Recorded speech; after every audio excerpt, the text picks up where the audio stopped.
السلام علیکم ناظرین، میں ہوں آپ کا دوست ہاشم نیازی اور میرے ساتھ تشریف رکھتے ہیں اعجاز چغتائی ایڈوکیٹ صاحب۔ چغتائی صاحب، میں آج آپ سے ربا کے حوالے سے سوال کروں گا، سود کے حوالے سے، کہ ربا کی تاریخ کیا ہے اور اس سسٹم کا بانی کون ہے؟ السلام علیکم ورحمۃ اللہ۔ ربا کی یا سود کی یہ تاریخ ہے کہ انسان نے جب ہوش سنبھالا تو دوسرے انسان سے سروسز لینی شروع کر دی اور ان سروسز کے حوالے سے سود کے نظام کو رائج کیا تاکہ مستقل جو استحصال ہے وہ جاری و ساری رہے۔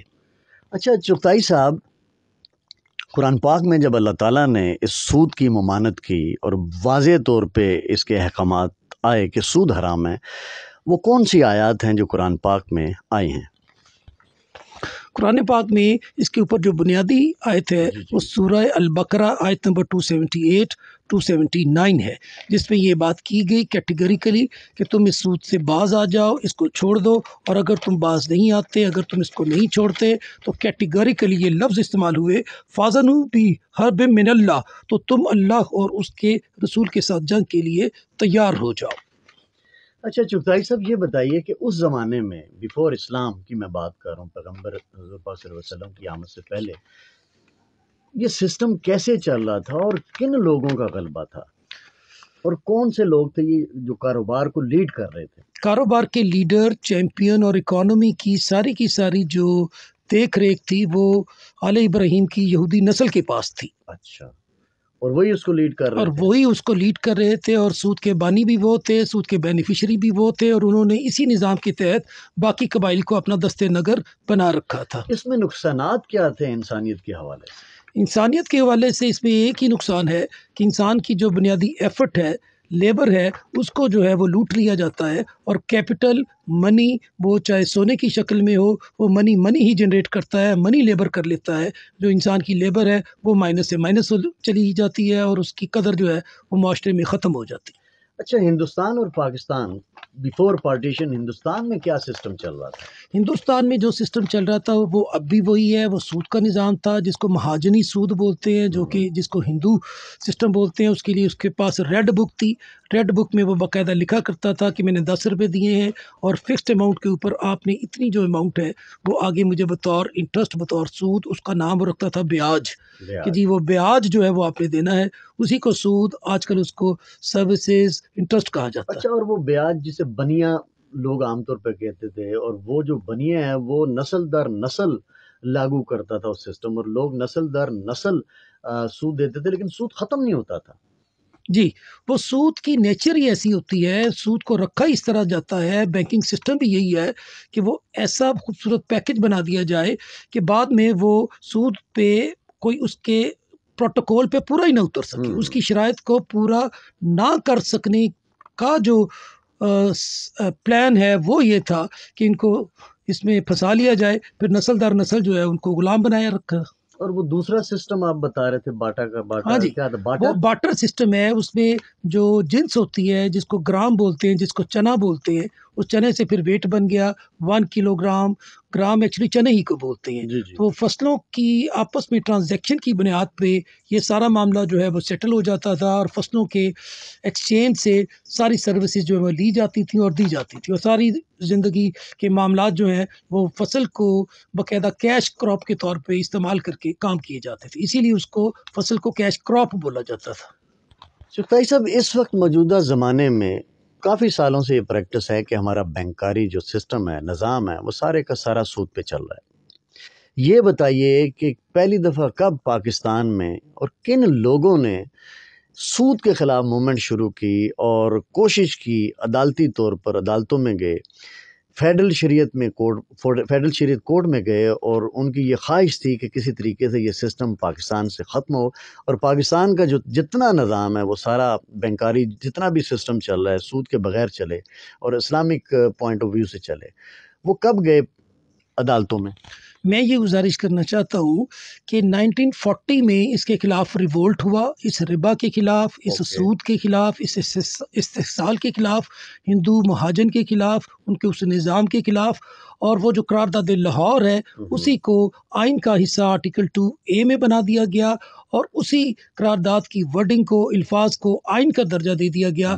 تو وہ سود کے خلاف جو 7 سال کی سٹرگل تھی اس کے رزلٹ میں پاکستان بن گیا. وہ 1947 میں آ گیا اور پھر اس کے بعد بہت زیادہ سٹرگل چلتی رہی اور پہلی دفعہ آرگنائزڈ ایفرٹ جو ہے وہ 1990 میں فیڈرل شریعت کورٹ میں پٹیشن آ گئی اور اس پٹیشن کو فیڈرل شریعت کورٹ نے ڈیسائیڈ کر دیا کہ ربا سود ہر شکل میں حرام ہے, پروہیبٹڈ ہے, اور گورنمنٹ نے اس پہ ساری لیجسلیشن مکمل کر رکھی ہے. 1992 میں 1990 میں اور 1990 کا جو فیصلہ تھا وہ 1991 میں جو ہے وہ باقاعدہ رپورٹ ہو گیا پاکستان لا ڈائجسٹ PLD میں. اوکے, پھر اس فیصلے پر عمل درآمد کیسے کروایا عدالت نے, سپریم کورٹ نے گورنمنٹ سے؟ اچھا جی, یہ فیصلہ جو فیڈرل شریعت کورٹ نے دیا اس فیصلے کے خلاف گورنمنٹ نے جو ہے اور جو بینکس تھے, جو بینکنگ کمپنیز تھی, انہوں نے باقاعدہ اپیل کر دی. تو فیڈرل شریعت court applet bench supreme court میں یہ باقاعدہ کیس ٹیک اپ ہوا اور وہ بڑی دیر تک انہوں نے چلائے رکھا. اور فیڈرل شریعت کورٹ ایپلیٹ بینچ فاضل سپریم کورٹ نے PLD سن 2000 پیج 225 کے اوپر اس فیصلے فیڈرل شریعت کورٹ کو مینٹین رکھا. لیکن اس کے بعد جنرل مشرف صاحب نے اس سارے بینچ کو آنن فانن سلیقے سے توڑ دیا اور علماء 2 ججز کو امپورٹ کر کے اس بینچ کو ریسٹرکچر کر کے ایک UBL سے ریویو کروا کے تو اس سارے پروسیس کو جو ہے وہ نلیفائی کر دیا. اٹ واز امریکن ایجنسیز اور اس کے پیچھے بینکرز جو ہیں وہ انوالو تھے. آپ سمجھتے ہیں کہ یہ گورنمنٹ کی میلافائڈی تھی اور امریکن یا یورپ کے لوگ جو بھی تھے جو اس سسٹم کے خلاف تھے یا نہیں چاہتے تھے کہ یہ سسٹم ہو, انہوں نے لابی کریٹ کر کے مشرف سے یہ فیصلہ کروایا؟ ہاں جی, چونکہ امریکہ جو ہے وہ اٹسیلف بھی ایسی کوئی اسٹیٹ نہیں ہے جسے اسٹیٹ کہیں. امریکہ میں بھی سارے یہودی جو ہیں جو بینکرز ہیں وہ اس کو چلاتے ہیں. امریکن اکانومی کے اوپر پرائیویٹ بینکرز بیٹھتے ہیں اور پرائیویٹ بینکرز جو ہیں وہ ساری جو یہودی لابیز ہیں وہ انہی کے پاس ہیں.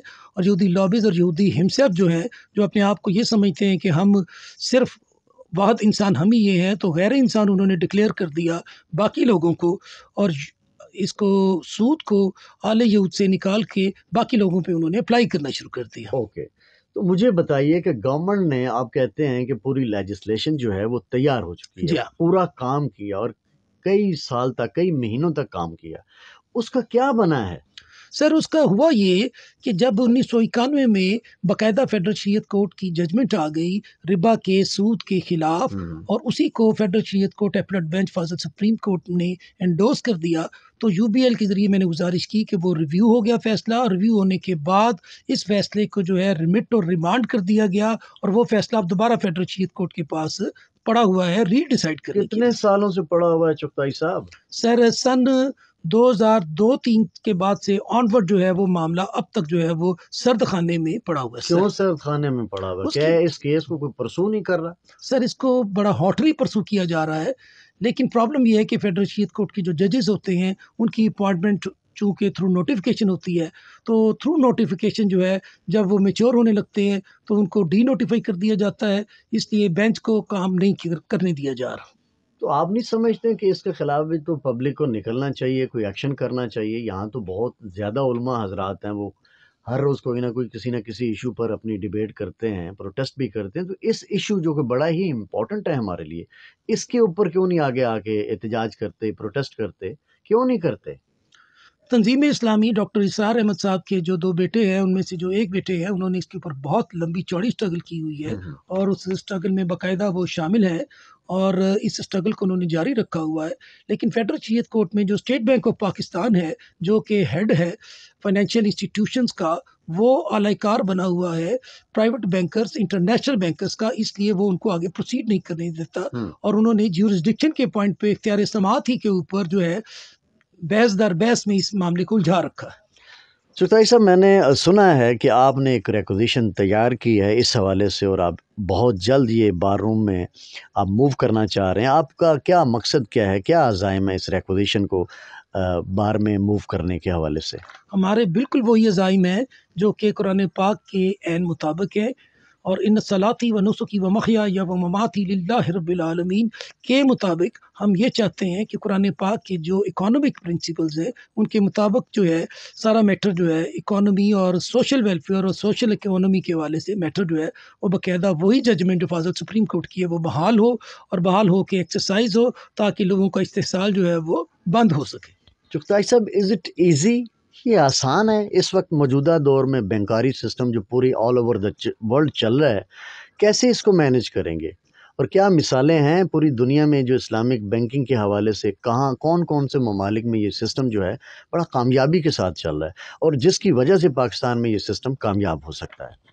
میں یہ سمجھتا ہوں اور ہسٹری یہ ثابت کرتی ہے کہ سودی نظام والے جو یہودی ہیں، جو ان کے بینکرز ہیں، انہوں نے خود رپورٹ کر دیا اب کہ ان کی اپنی اکانومی شٹر ہو جائے گی، dollar will Raiwind it self, dollar اپنی موت خود مر جائے گا کیونکہ کیپٹل سے کیپٹل بن رہا ہے، لیبر جو ہے اس کی قدر جو ہے وہ نہیں ہو رہی۔ چار ہی چیزیں ہیں جو بنیادی طور پہ انسانوں کے پاس ہے۔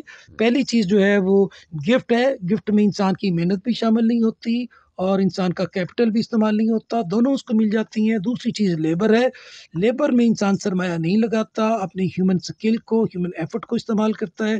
تیسری چیز جس کو انٹرسٹ یا سود کہا جاتا ہے، اس میں سرمایہ جو ہے وہ مائنس ہو جاتا ہے اور سرمایہ مائنس نہیں ہوتا بلکہ سرمایہ میں محنت مائنس ہو جاتی ہے اور صرف سرمایہ جو ہے وہ ورکنگ کیپٹل بن جاتا ہے۔ اور چوتھی چیز جو پروفٹ ہے اس میں سرمایہ بھی ہوتا ہے اور محنت بھی ہوتی ہے، جس میں رسک پارٹیسپیشن جو ہے وہ مکمل طور پہ انوالو ہو جاتی ہے۔ ہم چاہتے ہیں کہ سرمایہ اور رسک پارٹیسپیشن محنت کے حوالے سے ایکولی ڈسٹریبیوٹ ہونا چاہیے۔ اب جب آپ ریکوزیشن موو کریں گے تو آپ کا پریکٹیکل ایکشن کیا ہوگا؟ آپ خود اس کیس میں انوالو ہوں گے ہاں ایز جی، این ایڈوکیٹ؟ یہ ریکوزیشن میرے نام سے جائے گی اور اس کی اونرشپ لینے کے لیے جماعت اسلامی تیار ہے، ساری ریلیجیس جماعتیں تیار ہیں، ایون پولیٹیکل پارٹیز کے حوالے سے گورنمنٹ نے بھی فیڈرل شریعت کورٹ میں اس میٹر کو کنٹیسٹ نہیں کیا ہوا۔ گورنمنٹ بھی اس پوائنٹ پہ اس کے بالکل ساتھ ہے کہ سود کو ختم ہونا چاہیے، کیونکہ سودی نظام کے خلاف جو بھی لیجسلیشن ہے وہ مکمل ہو چکی ہوئی ہے، بلز بنے ہوئے ہیں۔ اس میں واحد رکاوٹ جو ہے وہ انٹرنیشنل بینکس ہیں یا یہاں پہ جو ان کے جو ایجنٹس بیٹھے ہوئے ہیں اسٹیٹ بینک آف پاکستان کی شکل میں وہ ہیں۔ اس کو بھی آپ اس کا ایجنٹ قرار دے رہے ہیں؟ جی، اسٹیٹ بینک آف پاکستان جو ہے وہ ایجنسی بنا ہوا ہے انٹرنیشنل بینکس کا، آل یہود کا، کیونکہ یہ میٹر ان کو سوٹ کرتا ہے۔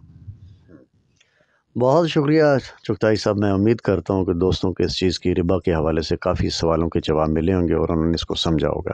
ہم دعا گواہ ہیں کہ جب آپ ریکوزیشن موو کریں تو اللہ تعالیٰ آپ کو کامیابی عطا فرمائے اور آپ ایک بڑے فورم پر اس پوائنٹ پہ فائٹ کر سکیں۔ بہت شکریہ آپ کا۔ السلام علیکم۔